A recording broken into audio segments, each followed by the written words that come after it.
Hello guys, welcome back to NFT Inspo. For today's video, we are going to show you how to change a nickname on Facebook. So if you're interested, let's start our tutorial. Now, first thing you want to do here is you want to open up your Facebook mobile application.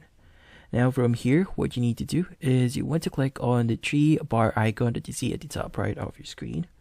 And from here, you want to click on the gear icon that you see at the top right again. Now in here, you want to click on personal and account information.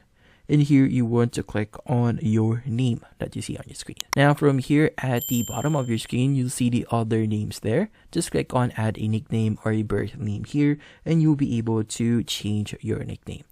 Now here, you want to input your nickname here that you want to add. So make sure that you set this as a nickname for the name type. And for here, if you want to also show at top of profile, make sure that you enable this one.